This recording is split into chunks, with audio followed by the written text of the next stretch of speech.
Hi ಸ್ನೇಹಿತರೆ, ಬರೀ ಶುಭ ಸಂಜೆ ಎಲ್ರಿಗೂ. ಇವು ಮೂಲಂಗಿ. ಎಲ್ಲರೂ ಕಾಮನಾಗಿ ಮೂಲಂಗಿ ಸಾರು ಮಾಡ್ತೀವಿ, ಮೂಲಂಗಿಯನ್ನು ತಿಂತೀವಿ. ಆದರೆ ಇದ್ರ ಸೊಪ್ಪನ್ನು ತಿನ್ನೋಕೆ ಯಾರೂ ಇಷ್ಟಪಡೋಂಗಿಲ್ಲ. ಇದ್ರ ಸೊಪ್ಪು ಮತ್ತು ಈ ಮೂಲಂಗಿ ಕಾಯಿ ಪಲ್ಯಗಳು ಭಾಳ ಅಂದ್ರೆ ಭಾಳ ಚೆನ್ನಾಗಿರ್ತವೆ ನೋಡಿರಿ. ಆದರೆ ನಾನು ಯಾವತ್ತೂ ಸೊಪ್ಪು ಹಿಂಗೆ ಚೆನ್ನಾಗಿತ್ತು ಅಂದರೆ ನಾನು ಯಾವತ್ತೂ ಬಿಸಾಕೋದಿಲ್ಲ ಅದನ್ನು. ಇವತ್ತು ಆ ಮೂಲಂಗಿ ಸೊಪ್ಪನ್ನು ಬಳಸ್ಕೊಂಡಿಲ್ಲೇ ಸಾಂಬಾರು ಮಾಡತ್ತೀನಿ. ಅದಕ್ಕೆ ಚೆನ್ನಾಗಿದ್ದ ಈ ಮೂಲಂಗಿ ಸೊಪ್ಪನ್ನು ಈ ರೀತಿ ಸಣ್ಣದಾಗಿ ಕಟ್ ಮಾಡಿಟ್ಕೊಂಡೀನಿ. ಮತ್ತು ಇಲ್ಲಿ ಸ್ವಲ್ಪ ಚೆನ್ನಾಗಿ ಬೇಳೆ, ಸ್ವಲ್ಪ ಹೆಸರು ಬೇಳೆ ತೊಗೊಂಡಿದ್ದೀನಿ. ಇವು ಬೇಗ ಬೇಯ್ತವೆ ಸೊಪ್ಪಿನ ಜೊತೆಗೆ ಅಂತೇಳಿ ಈ ಬೇಳೆ ಹಾಕಿ ಮಾಡ್ತಾಯಿದ್ದೀನಿ. ಬೇರೆ ಇವಾಗ ಹೆಂಗೆ ಮಾಡ್ತೀನಿ ಅಂದ್ರೆ, ಇದನ್ನು ಫಸ್ಟು ನೀರು ಹಾಕಿ ತೊಳ್ಕೊತೀನಿ. ಅದೇ ರೀತಿ ಬೇಳೆನೂ ಒಂದು ಪಾತ್ರೆಗೆ ನೀರು ಹಾಕಿ ತೊಳ್ಕೊತೀನಿ.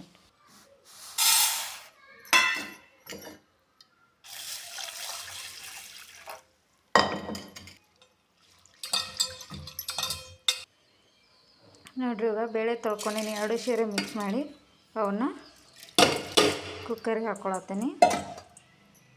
ಇದಾದಮೇಲೆ ಈ ಸೊಪ್ಪನ್ನು ತೊಳೆದು ಅದಕ್ಕೆ ಮತ್ತೆ ನಾನು ಹಿಂಗೆ ನೀರು ತುಂಬಿಸಿ ಇಟ್ಕೊಂಡಿದ್ದೀನಿ. ಈಗ ಈ ಸೊಪ್ಪನ್ನು ಈ ನೀರಿನಿಂದ ಬಸಿದು ತಗೊಳ್ಬೇಕು. ಹಿಂಗೆ ಮೇಲಿಂದ ತೆಗೆದು ಈ ಕುಕ್ಕರ್ನಾಗೆ ಬೇಳೆ ಜೊತೆ ಮಿಕ್ಸ್ ಮಾಡ್ಕೊಳತ್ತೀನಿ. ನೋಡಿರಿ, ನೀರಿನಿಂದ ಎಲ್ಲ ಸೊಪ್ಪನ್ನು ತೆಗೆದು ಇದಕ್ಕೆ ಹಾಕ್ಕೊಂಡೀನಿ. ಈಗ ಇದಕ್ಕೆ ರುಚಿಗೆ ತಕ್ಕಷ್ಟು ಉಪ್ಪು ಮತ್ತು ಸ್ವಲ್ಪ ಅರಿಶಿನ ಪುಡಿ ಹಾಕಿ, ಈ ಸೊಪ್ಪು ಮತ್ತು ಬೇಳೆ ಬೇಯೋದಕ್ಕೆ ಎಷ್ಟು ನೀರು ಬೇಕೋ ನೋಡಿಕೊಂಡು ಅಷ್ಟು ನೀರು ಹಾಕಿದ್ದನ್ನು ಕುಕ್ಕರ್ನಾಗೆ ನಾನು ಬೇಯಿಸ್ಕೊತಾ ಇದ್ದೀನಿ. ನೋಡಿರಿ, ಸೊಪ್ಪು ಎಲ್ಲ ಮುಳುಗುವಷ್ಟು ನೀರು ಹಾಕ್ಕೊಂಡಿದ್ದೀನಿ, ಸಾಕು. ಇಲ್ಲಾಂದ್ರೆ ಜಾಸ್ತಿ ಆದರೆ ಇದು ಕುಕ್ಕರ್ ಹೊರಗೆ ಚೆಲ್ಲಿ ಬಿಡುತ್ತೆ ಅಂತ. ಈ ರೀತಿ ನಾವು ಉಪ್ಪು ಅರಿಶಿನ ಹಾಕೋದ್ರಿಂದ ಅದು ಬೇಳೆ ಮತ್ತು ಸೊಪ್ಪು ಬೇಗ ಬೇಯುತ್ತೆ. ಹಾಗೆ ಅರಿಶಿನ ಪುಡಿ ಹಾಕೋದ್ರಿಂದ ಸೊಪ್ಪಿನ ಕಲರು ಹಾಗೆ ಇರುತ್ತೆ ಅಂತೇಳಿ, ಕಲರ್ ಹಾಳಾಗೋದಿಲ್ಲ ಅದರದ್ದು. ನೋಡಿರಿ, ಇವಾಗ ಇದ್ರದ್ದು ಮುಚ್ಚಳ ಮುಚ್ಚಿದನ್ನೇ ಬೇಯೋದಕ್ಕೆ ಇಟ್ಕೊತೀನಿ. ಇಟ್ಕೊಂಡು ಹಾಗೆ ಈ ಸಾರಿನ ಒಗ್ಗರಣೆಗೆ ಏನು ಬೇಕಲ್ಲ ಅದನ್ನು ರೆಡಿ ಮಾಡ್ಕೊತೀನಿ. ಅಷ್ಟೊತ್ತಿಗೆ ಇದು ಕೂಡ ವಿಷಲ್ ಆಗುತ್ತೆ. ನೋಡಿರಿ, ನಮ್ಮದು ಮೂಲಂಗಿ ಸೊಪ್ಪು ಮತ್ತು ಬೇಳೆನ ಒಂದೆರಡು ವಿಷಲ್ ಉಗಿಸ್ಕೊಂಡಿದ್ನಿ, ಬೆಂದೈತಿ. ಇವಾಗ ಅದನ್ನು ನೀರನ್ನು ಬಸ್ಕೊಳಕತ್ತೀನಿ. ಬಸ್ತಿರೋ ನೀರಿಗೆ ಸಪ್ರೇಟ್ ಒಗ್ಗರಣೆ ಹಾಕೊಂಡು ಸಾರು ಮಾಡಿ ಈ ಸೊಪ್ಪನ್ನು ಸಪ್ರೇಟ್ ಮಾಡ್ಕೊಳ್ಳೋಣ ಅಂತ. ಇವಾಗ ನೋಡ್ರಿ, ಸೊಪ್ಪನ್ನು ಬಸ್ಕೊಳಕತ್ತೀನಿ. ನಾನು ಈ ಥರ ತೂತಿನ ಸಾನ್ಗೆ ಹಾಕಿದ್ದೀನಿ. ಅಲ್ಲೇ ಸ್ವಲ್ಪ ಹಿಂಗೆ ಹಿಂಡ್ಕೊಂಡ್ಬಿಟ್ರದ ನೀರೆಲ್ಲ ಕೆಳಗೆ ಇಳಿತೈತಿ. ಆ ನೀರಿಂದ ನಾವು ಸಾಂಬಾರು ಮಾಡ್ಕೊಂಡು ಈ ಸೊಪ್ಪನ್ನು ಹಾಗೆ ಒಗ್ಗರಣೆ ಹಾಕಿದ್ರೆ ಅವಾಗ ಇದೆಲ್ಲ ನೀರಿನಂಶ ಹೋಯ್ತು ಅಂದ್ರೆ ಉದುರಾಗಿ ಬರುತ್ತೆ. ನೋಡಿರಿ, ಇದನ್ನಷ್ಟು ಹಿಂದೆ ಸಪ್ರೇಟ್ ಮಾಡ್ಕೊಳ್ಳೋಣ. ನೋಡಿರಿ, ಇಷ್ಟು ಸೊಪ್ಪು ಬೇಳೆ ಹಿಂಡಿ ತೆಗೆದಿಟ್ಕೊಂಡಿನಿ. ಇದು ನಮ್ಮದು ಸೊಪ್ಪು ಬೇಳೆ ಬೆಂದಿರೋ ನೀರು. ಬರ್ರಿ, ಇವಾಗ ಸಾಂಬಾರು ಒಗ್ಗರಣೆನ ಏನೇನು ತೊಗೊಂಡಿನಿ ತೋರಿಸ್ತೀನಿ. ಈ ಸಾಂಬಾರು ಒಗ್ಗರಣೆ ನಾನಿಲ್ಲಿ ಸ್ವಲ್ಪ ಕೊತ್ತಂಬರಿ ಕಾಳು, ಸ್ವಲ್ಪ ಮೆಂತ್ಯ ಕಾಳು, ಒಂದು 6 ಮೆಣಸು ಅಥವಾ ಕರಿಕಾಳು ಅಂತೀವಿ ನಮ್ಮ ಉತ್ತರ ಕರ್ನಾಟಕ ಸೈಡು, ಇದು ಒಂದು ಚಮಚದಷ್ಟು ಉದ್ದಿನ ಕಾಳು ಮತ್ತು ಸ್ವಲ್ಪ ಚಕ್ಕೆ, ಆಮೇಲೆ ಈರುಳ್ಳಿ, ಕರಿಬೇವು, ಬೆಳ್ಳುಳ್ಳಿ, ಇವು ಹಣ್ಣುಮೆಣ್ಸಿಕಾಯಿ ನಮ್ಮ ಖಾರಕ್ಕೆ ತಕ್ಕಷ್ಟು. ಇಲ್ಲೇ ಅರ್ಧ ಕಾಯಿನ ಇದು ಸಾಂಬಾರಿಗೆ ಹಾಕೋಕ್ಕೆ ಕಟ್ ಮಾಡಿ ಇಟ್ಕೊಂಡಿನಿ, ಇದನ್ನು ಸೊಪ್ಪಿಗೆ ಹಾಕೋಕ್ಕೆ. ಇವಾಗ ಒಗ್ಗರಣೆದು ಹುರ್ಕೊಳ್ಳೋಣ ಬರ್ರಿ. ನೋಡ್ರಲ್ಲ, ಎಣ್ಣೆ ಕಾಯಕ್ಕೆ ಇಟ್ಕೊಂಡಿನಿ. ಎಣ್ಣೆ ಕಾದತ್ತು. ಇವಾಗ ಸ್ವಲ್ಪ ಸಾಸಿವೆ, ಜೀರಿಗೆ ಹಾಕ್ಕೊಂಡು ಇದನ್ನು ಚಕ್ಕೆ, ಕೊತ್ತಂಬರಿ ಕಾಳು, ಮೆಂತ್ಯ ಕಾಳು, ಉದ್ದಿನ ಕಾಳು ಮತ್ತು ಕರಿಕಾಳು, ಮೆಣಸು ಇವನ್ನೆಲ್ಲ ಹಾಕಿ ಹುರ್ಕೊಳ್ಳೋದು.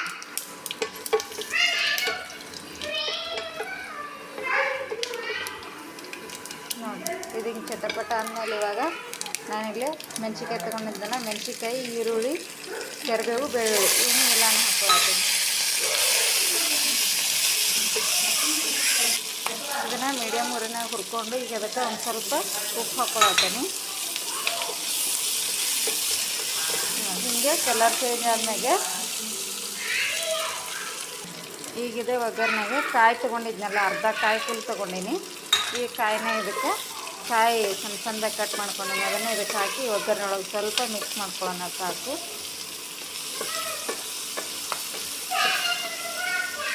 ಇವಾಗ ಇದಕ್ಕೊಂದು ಸ್ವಲ್ಪ ಅರಿಶಿನ ಪುಡಿ ಹಾಕ್ಕೊಳತ್ತೀನಿ. ಅರಿಶಿನ ಪುಡಿ ನಾ ಸೊಪ್ಪು ಬೇಯಿಸಿದ್ರು ಹಾಕಿದ್ದೆ, ಅದಕ್ಕೆ ಇದು ಸ್ವಲ್ಪ ಹಾಕ್ಕೊಳತ್ತೀನಿ.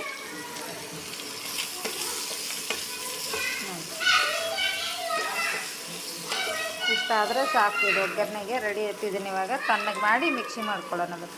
ನೋಡಿರಿ, ನಾವು ಹುರ್ಕೊಂಡಿರುವಂಥ ಎಲ್ಲ ಐಟಮ್ನಿಗೆ ಮಿಕ್ಸರ್ಗೆ ಹಾಕ್ಕೊಂಡೇನಿ. ಈಗ ಇದನ್ನು ನುಣ್ಣಗೆ ಮಿಕ್ಸಿ ಮಾಡ್ಕೊಂಬರ್ತೀನಿ. ಇದು ಹಿಂಗಾಗೈತಿ. ಇವಾಗ ಇದಕ್ಕೊಂದು ಸ್ವಲ್ಪ ನೀರು ಹಾಕಿ ರುಬ್ಕೊಂಡಿವಿ ಅಂದ್ರೆ ಸ್ವಲ್ಪ ಹಾಕ್ಕೊಂಡೀನಿ. ಸ್ವಲ್ಪ ನೀರು ಹಾಕಿ ರುಬ್ಬಿರಿ ಇನ್ನೂ ನುಣ್ಣಗಾಗಿ ಬರುತ್ತೆ ಅಷ್ಟೆ. ನೋಡಿರಿ, ಇವಾಗ ಒಗ್ಗರಣೆಗೆ ಇದು ಮಸಾಲೆನ ರುಬ್ಕೊಂಡಾಯಿತು. ಈಗ ಒಗ್ಗರಣೆ ಹಾಕ್ಕೊಳ್ಳೋಣ ಬರ್ರಿ. ಒಗ್ಗರಣೆ ಹಾಕ್ಕೊಳಕ್ಕೆ ನಾನು ಸೊಪ್ಪು ಬೇಯಿಸ್ಕೊಂಡಿದ್ನಲ್ವ, ಅದೇ ಕುಕ್ಕರ್ ಇಟ್ಕೊಂಡೀನಿ. ಅದಕ್ಕೆ ಒಂದು ಸಣ್ಣ ಟೇಬಲ್ ಸ್ಪೂನ್ನಷ್ಟು ಎಣ್ಣೆ ಹಾಕ್ಕೊಂಡೀನಿ. ಈಗ ಒಂದು ಸ್ವಲ್ಪ ಸಾಸಿವೆ, ಒಂದು ಸ್ವಲ್ಪ ಜೀರಿಗೆ, ಆಮೇಲೆ ಕರಿಬೇವಿನ ಎಲೆ ಇಷ್ಟು ಹಾಕಿ ನಾವೀಗ ರುಬ್ಬಿಟ್ಕೊಂಡಿರೋ ಮಸಾಲೆನ ಹಾಕ್ಕೊಳತ್ತೀನಿ.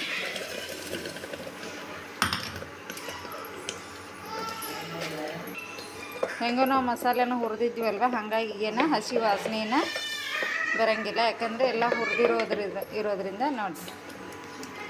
ಇವಾಗ ಅದೇ ಜಾರಿಗೆ ನಾನಿದೆ ಸೊಪ್ಪು ಬಸದು ಇಟ್ಕೊಂಡಿರೋ ನೀರನ್ನು ಹಾಕಿ ಅದನ್ನ ಜಾರೆಲ್ಲ ಹಿಂಗೆ ಮಾಡ್ಕೊಂಡು ಇದಕ್ಕೆ ಹಾಕಾತೀನಿ. ಈಗ ಉಳಿದಿರೋ ಸೊಪ್ಪು ಬಸ್ತಿರೋ ನೀರೆಲ್ಲವನ್ನು ಹಾಕೊಂಡ್ಬಿಟ್ರೆ ಇದನ್ನ ಒಂದು ಸತಿ ಚಲೋ ತಂಗೆ ಕುದಿಸ್ಕೊಂಡ್ಬಿಟ್ರೆ ನಮ್ದು ಸೊಪ್ಪಿನ ಸಾರು, ಅದು ಮೂಲಂಗಿ ಸೊಪ್ಪಿಂದು ರೆಡಿ ಆಯಿತು. ಈಗ ಅದನ್ನೆಲ್ಲ ಸೊಪ್ಪಿನ ನೀರು ಹಾಕೈತಲ್ಲ, ನಾನು ಇದೊಂದು ಮರೆತು ಬಿಟ್ಟೆ. ಇದು ಹುಣಸೆಹಣ್ಣಿನ ರಸ ಇರಲಿ ಅಂತ ಇವಾಗ ಹಾಕಾತೀನಿ.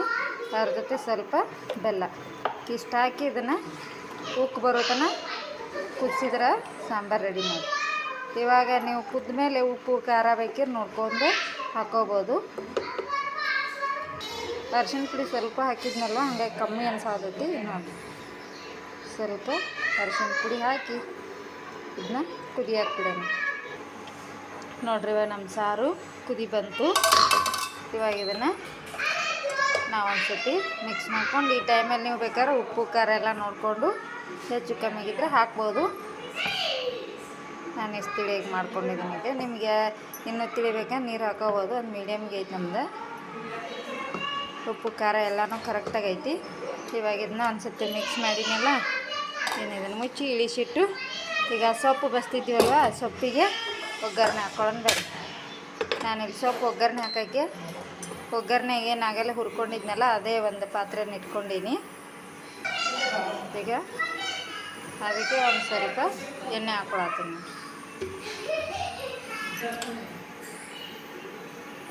ಎಣ್ಣೆ ಸ್ವಲ್ಪ ಕಡಿಮೆನೇ ಬಳಸ್ತೀನಿ ನಾನು ಎಲ್ಲದಕ್ಕೂ. ಒಂದು ಸ್ವಲ್ಪ ಹಾಕ್ಕೊಂಡೀನಿ. ನೋಡಿರಿ, ಸಾಸಿವೆ, ಜೀರಿಗೆ,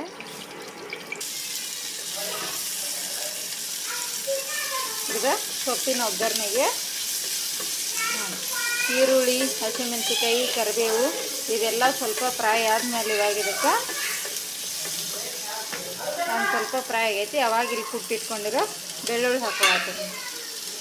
ಫಸ್ಟ ಬೆಳ್ಳುಳ್ಳಿ ಹಾಕಿಬಿಟ್ರೆ ಅದು ಕುಟ್ಟಿದ್ದಿರುತ್ತಲ್ಲ, ಬೇಗ ಬೆಂದ್ಬಿಡುತ್ತೆ. ಅದು ಬೆಳ್ಳುಳ್ಳಿ ಕಪ್ಪಾಗಿಬಿಡುತ್ತೆ. ಅದಕ್ಕೋಸ್ಕರ ನಾನು ಲಾಸ್ಟಿಗೆ ಹಾಕ್ಕೊಂಡೀನಿ.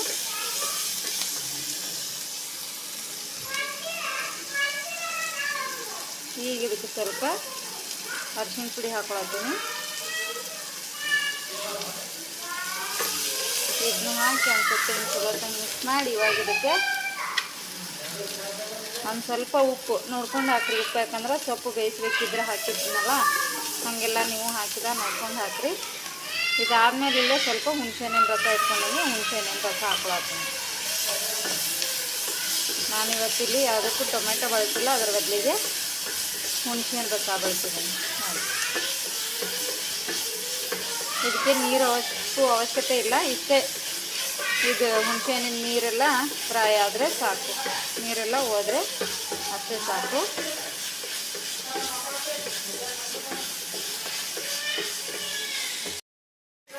ನೋಡಿರಿ, ಅದೆಲ್ಲ ಫ್ರೈ ಆದಮೇಲೆ ನಾನಿಲ್ಲೇ ಬಸದಿಟ್ಕೊಂಡಿರುವಂಥ ಸೊಪ್ಪನ್ನು ಹಾಕ್ಕೊಳತ್ತೀನಿ.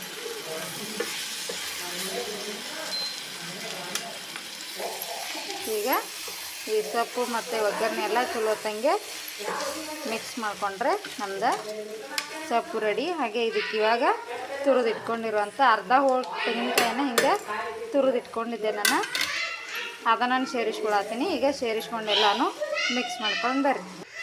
ನೋಡಿರಿ ಸ್ನೇಹಿತರೆ, ಹಿಂಗೆ ನಾವು ಸೊಪ್ಪು ಮತ್ತು ಸೊಪ್ಪಿನ ಸಾರು ಮಾಡಿ ತಿಂದೀವಿ ಅಂದ್ರೆ ಎಲ್ಲರೂ ಈಗ ಒಂದೊಂದು ಚಮಚ ಅನ್ನ ಉಣ್ಣೋರೆಲ್ಲ 2-2 ಚಮಚ ಉಣ್ಣೋದು, ಒಂದೊಂದು ರೊಟ್ಟಿ ತಿನ್ನೋರು 2-2 3-3 ರೊಟ್ಟಿ ತಿನ್ನೋದು, ಹಂಗಾಗುತ್ತೆ. ಇದು ನೋಡೋಕೆ ಕಲರ್ ಕೂಡ ಒಳ್ಳೆ ಕಲರ್ಫುಲ್ ಆಗೈತಿ. ಹಂಗೆ ತಿಂದು ನೋಡಿ. ಟೇಸ್ಟ್ ಮಾತ್ರ ಭಾಳ ಮಸ್ತ್ ಬಂದೈತಿ.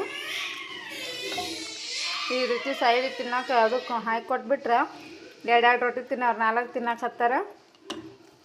ಹಂಗೆ 2-2 ಚಮಚ ಅನ್ನೋರು 4 ಚಮಚ ಅಮ್ಮನೆ ಅಂತಾರೆ. ಹಂಗೆ ಸೂಪರಾಗಿರ್ತೈತಿ. ಸೊಪ್ಪುಗಳಲ್ಲಿ ನಾವು ಯಾವುದೇ ಸೊಪ್ಪು ತಗೊಳ್ರಿ ಎಲ್ಲ ಸೊಪ್ಪು ಕೂಡ ಮಸ್ತಾಗಿರ್ತಾವೆ. ಅದರಲ್ಲೂ ನನಗೆ ಕಿರಿಕ್ಸಲೆ ಸೊಪ್ಪು, ಮೆಂತ್ಯ ಸೊಪ್ಪು ಮತ್ತು ಸಬ್ಬಸಿಗೆ, ಈ ಮೂಲಂಗಿ ಸೊಪ್ಪು ಅಂದರೆ ಪ್ರಾಣ. ಅವಿದ್ರೆ ಸಾಕು, ಅದನ್ನು ಜಾಸ್ತಿ ಬೆಳೆಸ್ತಾ ಇರ್ತೀನಿ. ಇನ್ನು ಮುಂದೆ ಯಾರು ಮೂಲಂಗಿ ಸೊಪ್ಪು ತಿಂತಾ ಇರೋಂಗಿಲ್ವಲ್ಲ, ಹಿಂಗೆ ಏನಾರು ಮಾಡಿದ್ರಿ ಅಂದ್ರೆ ದಿನಾನು ಮೂಲಂಗಿ ಸೊಪ್ಪು ತಿನ್ಬೇಕಪ್ಪ ಅನ್ನಿಸ್ತೈತಿ. ನಾನು ಆಲ್ಮೋಸ್ಟ್ ಅಲ್ಲಿ ನೋಡ್ತೀನಿ ಯಾರೂ ಮೂಲಂಗಿ ಸೊಪ್ಪನ್ನು ಬಳಸೋದೇ ಇಲ್ಲ. ಆ ಸೊಪ್ಪನ್ನು ತೆಗೆದು ಹಾಕಿ ಸೊಪ್ಪು ಬಿಡಿಸಾಕಿ ಹಿಂಗೆ ಬರೀ ಇಂಥ ಮೂಲಂಗಿ ಮಾತ್ರ ಕೊಂಡ್ಕೊಂಬರ್ತಾರೆ. ದಯವಿಟ್ಟು ಹಂಗೆ ಮಾಡಬೇಡ್ರಿ. ಅದ್ರ ಜೊತೆ ಸೊಪ್ಪು ಚೆನ್ನಾಗಿತ್ತು ಅಂದರೆ ಸೊಪ್ಪನ್ನು ಕೂಡ ತೊಗೊಂಡು ಬರ್ರಿ, ಅದನ್ನು ಬಿಸಾಕೋ ಬದ್ಲಿ ಹಿಂಗೆ ಮಾಡಿ ತಿನ್ನಿರಿ. ಹಿಂಗಾದ್ರೂ ಮಾಡಿ ತಿನ್ಬೋದು. ಇಲ್ಲ ಅಂದ್ರೆ ನಾವು ಏನು ಮಾಡ್ತೀವಿ, ರೊಟ್ಟಿ ಮತ್ತು ಚಪಾತಿ ಜೊತೆಗೆ ಸೈಡಿಗೆ ನೆನೆಸ್ಕೊಂಡು ಕೂಡ ತಿಂತೀವಿ. ಅದರ ಜೊತೆಗೆ ಅದು ಕೂಡ ಮಸ್ತಾಗಿರ್ತೈತೆ. ಹಂಗೂ ತಿನ್ಬೋದು, ಇಲ್ಲ ಹಿಂಗೆ ಮಾಡ್ಯಾರು ತಿನ್ಬೋದು, ಅದು ನಿಮ್ಮ ಚಾಯ್ಸು. ಆದರೆ ಈ ರೀತಿ ಮಾಡಿದ್ರಂತೂ ದಿನಾಲೂ ಅದನ್ನೇ ಕೇಳ್ತಾರೆ. ಹಂಗಾಗಿರ್ತೈತಿ. ಇದು ಭಾಳ ಮಸ್ತ್ ಅಂದ್ರೆ ಮಸ್ತ್ ಆಗೈತಿ. ರುಚಿನೂ ಭಾಳ ಚಂದ ಬಂದೈತಿ. ಇದನ್ನು ಬರೀ ಹೇಳಿದ್ರೆ ನೋಡಿದ್ರೆ ಆಗಂಗಿಲ್ಲ, ನಾವು ಮಾಡಿ ತಿಂದಾಗಲೇ ಅದರ ಒಂದು ಅನುಭವ ಬರುತ್ತೆ. ನೀವು ಕೂಡ ಮಾಡಿರಿ. ನಾನು ಮಾಡಿರೋ ಇವತ್ತಿನ ಈ ವಿಡಿಯೋ ನಿಮ್ಗೆ ಇಷ್ಟ ಆಗಿತ್ತಂದ್ರೆ ನಿಮ್ದೊಂದು ಲೈಕ್ ಕೊಡಿರಿ. ನಮ್ಮ ಫ್ಯಾಮ್ಲಿಯನ್ನು ಬೆಳೆಯೋದಕ್ಕೆ ನಿಮ್ಮ ಸಪೋರ್ಟ್ ಕೊಡಿರಿ. Thank you friends. Thank you. Bye.